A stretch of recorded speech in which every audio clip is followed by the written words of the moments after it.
the great esoteric tradition of devotion to the Adept-Realiser, taken from the ALETHEON,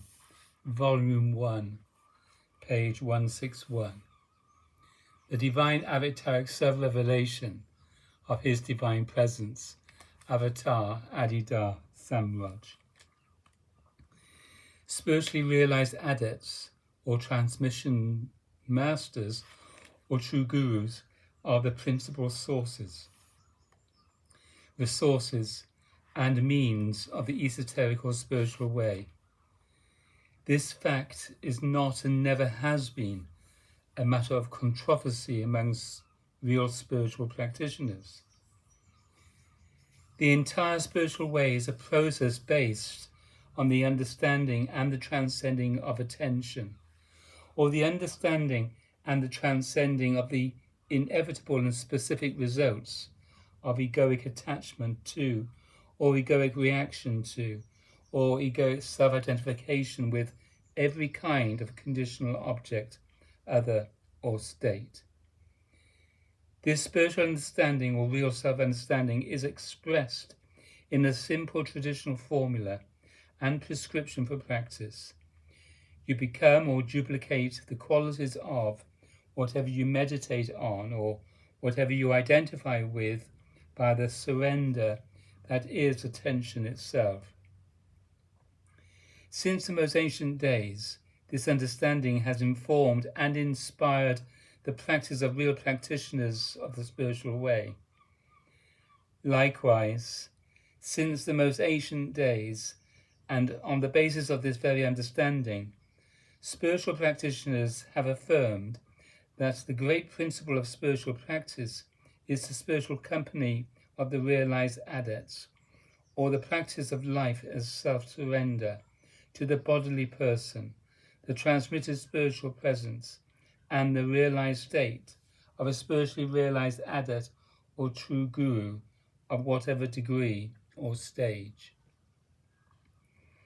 The traditional term guru, spelled with a capital G, means one who reveals the light and thereby liberates beings from darkness. This term is also commonly or popularly interpreted in a general or everyday sense and spelled with a small g to mean teacher or anyone who teaches anything at all to another. Thus, adepts haven't certainly and rightly been valued simply or in the general sense as small g gurus, that is, simply because they can instruct others about many things, including the spiritual way. However, the function of instruction about anything at all can be performed by anyone who is properly informed, or even by a book that is properly informed, and indeed even the specific function of spiritual instruction is secondary to the great function of the adept as guru with a capital G. Adepts inevitably, or at least in the majority of cases, instruct or teach others, but the function of instruction about the spiritual way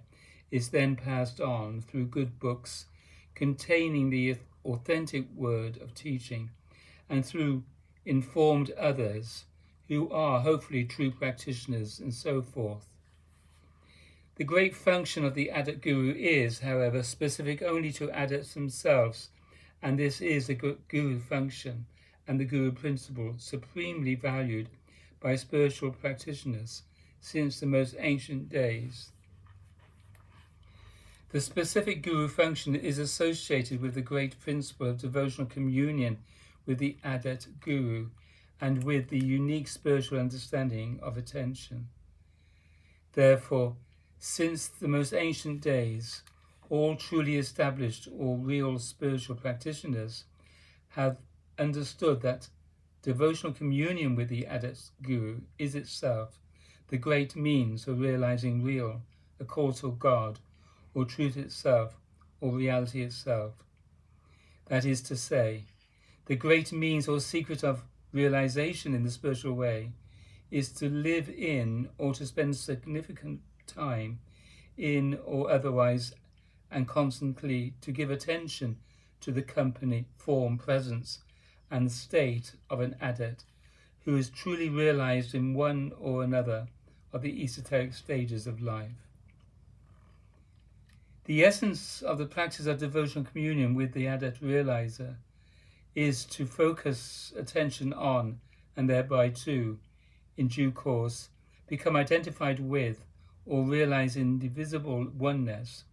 with the realized condition of a true adept guru, especially one who is presently and constantly in samadhi, or in the actual state of true realization. However, and by whatever term of reference realization is described in any particular tradition or school. Therefore, the practice of devotional communion with the adept guru is the practice of ego-transcending communion and ultimately indivisible oneness with the adept's own condition, which is, according to the degree or stage of the adept's characteristic realization, samadhi itself, or the adept's characteristic and freely, spontaneously, and universally transmitted realization. Based on the understanding of attention or the observation that consciousness itself, in the context of the body-mind self, tends to identify with or becomes fixed in association with whatever attention observes, and especially with whatever attention surrenders to most fully. The spiritual motive is essentially the motive to transcend the limiting capability of attention or of all conditional objects, others, and states. Therefore, the traditional spiritual process, as a conventional technique, begun in the context of the fourth stage of life,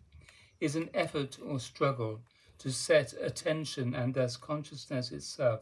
free by progressively relinquishing attachment and reaction to conditional objects, others, and states. And ultimately, this process requires the most perfect transcending of egoity, or self-contraction itself, or all the egoic limitations associated with each and all of the first 6 stages of life. This conventional effort or struggle is profound and difficult, and it tends to progress slowly. Therefore, some few adopt the path of extraordinary self-effort or a most intense struggle of relinquishment, which is asceticism, or the method of absolute independence. However, the adepts themselves have, since the most ancient days, offered an alternative to mere and, at best, slowly progressing self-effort. Indeed, the adept gurus offer a unique principle of practice as an alternative to the conventional principle of mere and independent self-effort and relinquishment. That unique principle is the principle of supreme attraction. Truly, the bondage of attention to conditional objects, others, and states must be really transcended in the spiritual way. But mere self-effort or struggle with the separate and separative self is a principle that originates in and constantly reinforces the separate and separative self, or self-contraction, or egoity itself. Therefore, the process of the real transcending of bondage to conditions is made direct and truly ego-transcending if the principle of independent self-effort or egoic struggle is, at least progressively, replaced by the responsive or cooperative principle of supreme attraction, which is, in its fullness, responsive, devotional, and spiritual identification with the free person, presence, and state of one who is simply realized or in samadhi. On the basis of the simple understanding of attention, expressed in the formula, you become or realize what or who you meditate on, the ancient essence of the spiritual way is to meditate on and otherwise to commune with the adept guru, and thereby to be attracted or grown beyond the self-contraction or egoity or all the self-limiting tendencies of attention or all self-limiting and self-binding association with conditional objects, others, and states. Through sympathetic or responsive spiritual identification with the spiritually self-transmitted state of a realizer, the devotee is spiritually infused and potentially awakened by the inherently attractive power of that state itself.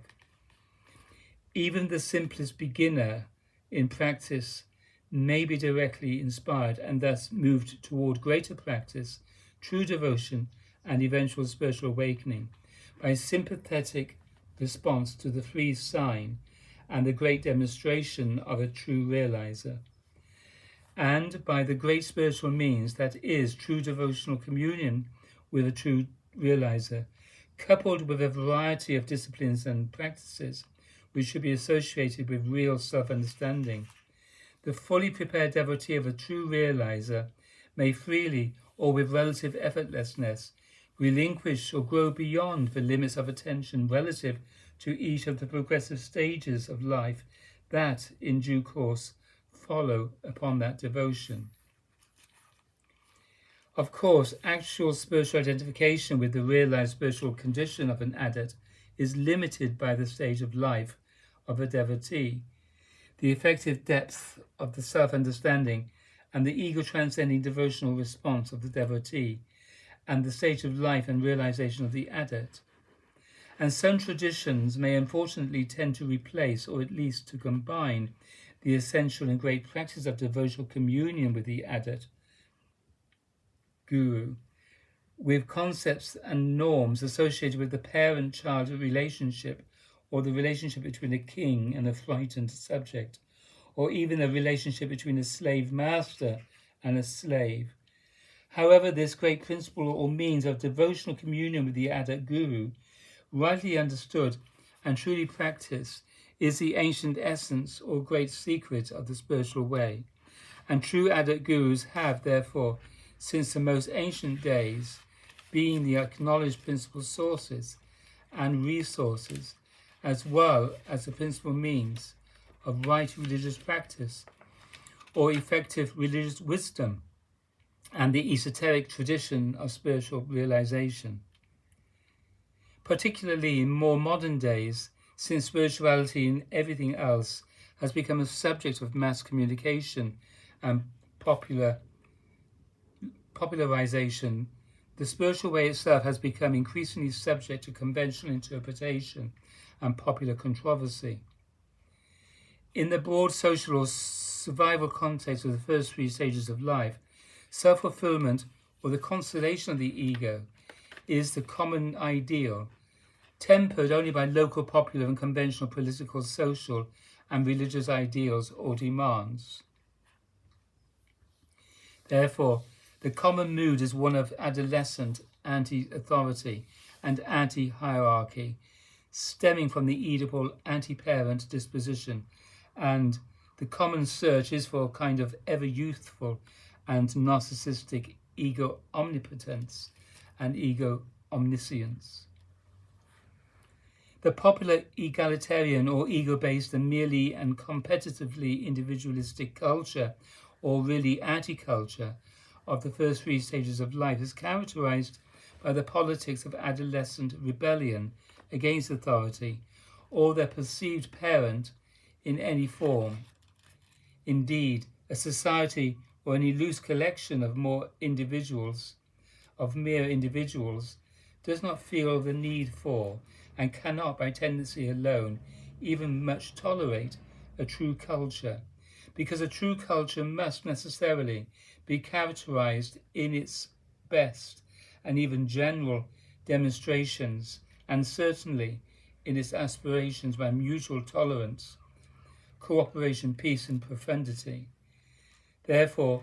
societies based on competitive individualism and egoic self-fulfillment and mere gross-mindedness or superficial-mindedness actually tend to suppress and even destroy right culture and all until then existing right cultures and right cultural adaptations. And right cultures and right cultural adaptations are produced and needed only when individuals rightly and truly participate in a collective and thereby live in accordance with the life principle of transcending egoity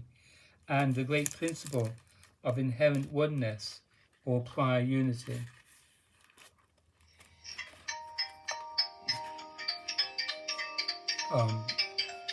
So sorry.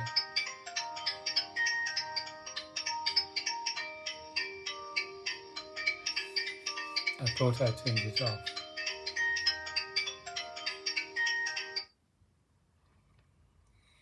In the popular egalitarian or ego-based and merely and competitively individualistic culture, or really anti-culture of the first three stages of life, the guru and the developmental culture of the spiritual way are,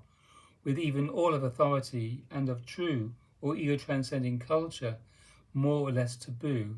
because every individual limited or egoically defined by the motives of the first three stages of life is at war with personal vulnerability and need, or the feeling of egoic insufficiency. However, the real spiritual process does not even begin until the egoic point of view of the first three stages of life is understood, or otherwise ceases to be the limit of aspiration and awareness, and the ego surrendering and ego transcending motive of the fourth stage of life begins to move and change the body-mind from the heart. Those who are truly involved in the ego surrendering and ego transcending process of the esoteric stages of life are fundamentally no longer at war with their own hub,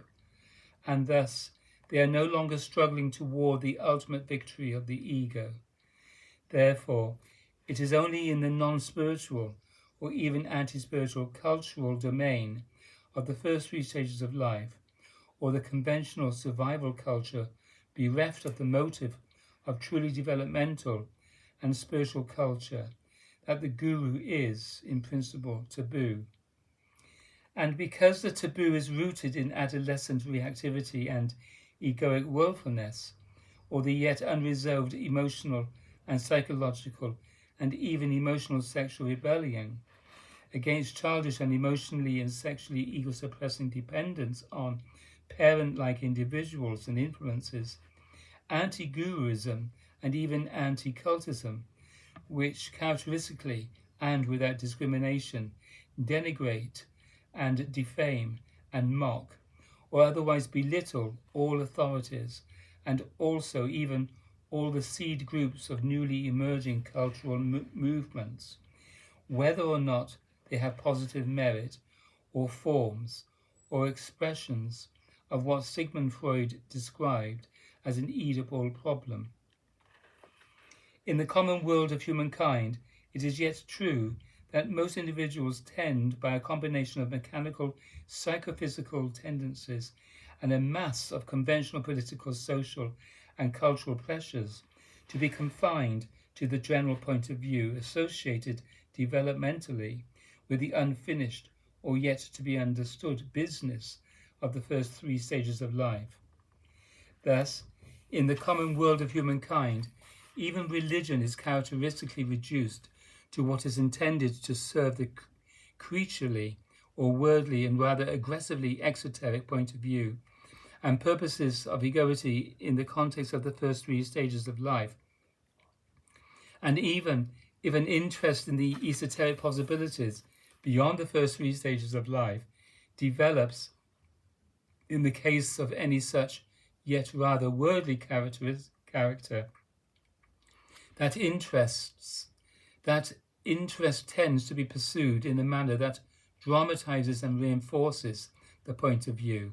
and the exoteric and either childishly or adolescently egoic inclinations characteristic of the first three stages of life.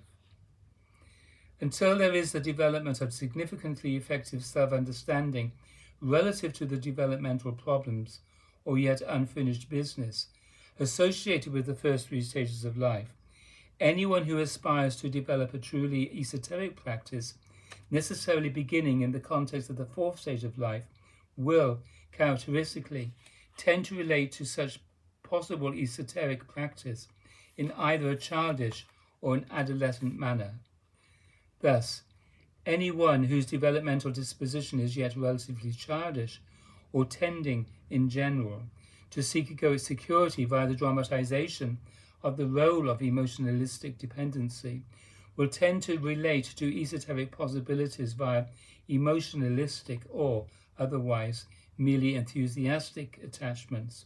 while otherwise in general tending to be weak in both the responsible exercise of discriminating intelligence and the likewise responsible exercise of functional, practical, relational, and cultural self-discipline. Indeed, such childish religiosity, characterized by dependent emotionalism or mere enthusiastic attachment, bereft of discrimination and real self-discipline, is what may rightly, without bad intentions, be described and criticized as cultism. And anyone whose developmental disposition is yet relatively adolescent or tending in general to seek egoic security via the dramatization of the role of reactive independence will tend to relate to esoteric possibilities via generally heady or willful, rather mental or even intellectual or bookish, but not altogether truly intelligent efforts, accompanied either or even alternatively by a general lack of self-discipline and a general lack of non-reactive emotional responsiveness, or by an exaggerated, abstractly enforced and more or less life-suppressing and suppressing attachment to self-discipline. Such adolescent or heady religiosity merely continues the dramatization of the characteristic adolescent search for independence, or the reactive pursuit of escape from every kind of dependency, and altogether the reactive pursuit of egoic self-sufficiency. And such adolescent seeking is inherently and reactively disinclined toward any kind of self-surrender. Therefore, the rather adolescent seeker tends to want to be his or her own guru in all matters, and characteristically, the rather adolescent seeker will resist and would even prefer to avoid a truly intelligent, rightly self-disciplined, and altogether devotionally self-surrendered relationship to a true guru. Because of their developmental tendencies toward either childish or adolescent ego dramatizations, those who are yet bound to the point of view or the unfinished business of the first three stages of life are developmentally or in their characteristic disposition, which is not yet relieved by sufficient self-understanding, also regardless of their presumed interest, not yet ready, truly ready, to enter into the esoteric process beyond the first three stages of life. And for the same developmental reasons, the principal and most characteristic impediments toward true participation in the esoteric process of occultism or mere emotionalistic dependency, bereft of discrimination and self-discipline, intellectualism, or even mental or even bookish preoccupation, disinclined to fully participatory or directly experiential involvement in the esoteric process, and anti-guruism or reactive attachment to a state of egoid independence, immune to the necessity for devotional self-surrender and the grace of great help. It is not the specific and great function of the adept to fulfill a popular spiritual or otherwise non-spiritual role in common for egoic and early-stage society, but to serve as teacher, guide, spiritual transmitter, or free awakener in relation to those who are already and rightly moved and progressively prepared to fulfill the ego-transcending obligations of the great and soon spiritual way itself in the potential developmental context that is beyond the first three stages of life. The only proper relationship to such a realized adept or true guru is, therefore, one of real and right and ego surrendering and ego transcending practice, and that practice must, from the beginning, be practically inspired and soon spiritually inspired by ego-transcending devotion, not childish egoity characterized by cultic dependency, and not adolescent egoity characterized by willful or otherwise ambivalent independence. Of course, individuals in the earlier or first few stages of life who are not yet actively oriented or otherwise rightly adapted to ego-surrendering and ego-transcending practice must be served by adept gurus, but apart from special instances where an adept must work directly with such individuals in order to establish a new cultural gathering of devotees, or in order to establish a new revelation of the spiritual way, those not yet actively oriented or actively committed or otherwise rightly adapted to truly ego-surrendering and really ego-transcending practice, and generally, except perhaps for occasional glimpses of the adept in his or her free demonstration, served or prepared for ego-surrendering, ego-transcending, and soon spiritual practice only through the written or otherwise recorded teachings of an adept and through the public institutional work and the outer temple or beginner serving institutional work of the practicing devotees of an adept. The realized adept or any true guru is primarily an esoteric figure whose unique function serves within the context of the esoteric stages of life. The esoteric stages of life are themselves open only to those who are ready, willing, and able to make the real God realizing, or truth realizing, or reality realizing sacrifice of separate and separate self that is necessary in the context of the esoteric stages of life. Therefore, the necessity and the true nature and great function of a realized adept or true guru is obvious and of supreme value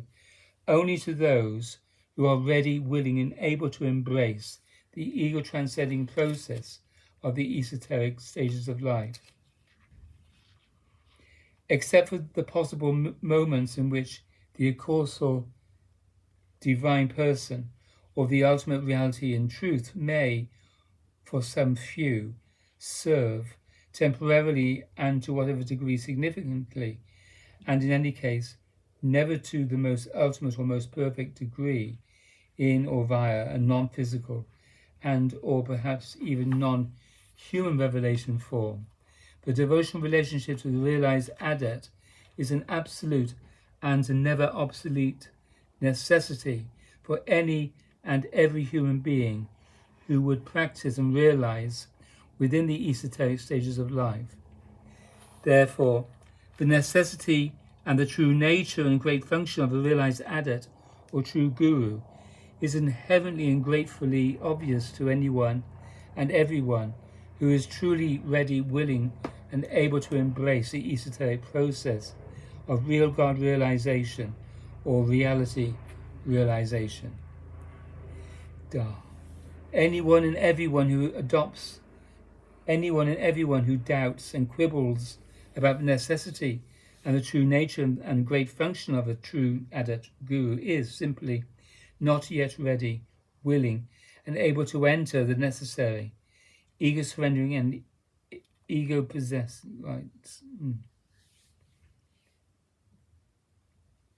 Anyone and everyone who doubts and quibbles about the necessity and the true nature and great function of a true adept guru is simply not yet ready, willing, and able to enter the necessarily ego-surrendering process of the esoteric stages of life. And no mere verbal or otherwise exoteric argument is sufficient to convince such doubters of the necessity and the true nature and great function of a true adept guru,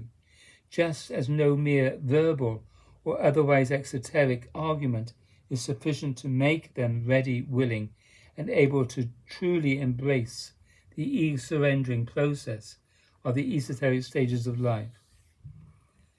Those who doubt the guru principle and the unique value and ultimate necessity of the adept guru are those for whom the great and soon spiritual way itself is yet in doubt. Nevertheless, such matters remain controversial, and access to the spiritual way and the Adept company continues to be effectively denied to ordinary people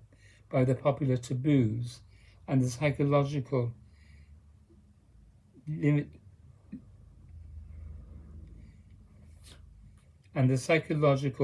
limitations of the first three stages of life,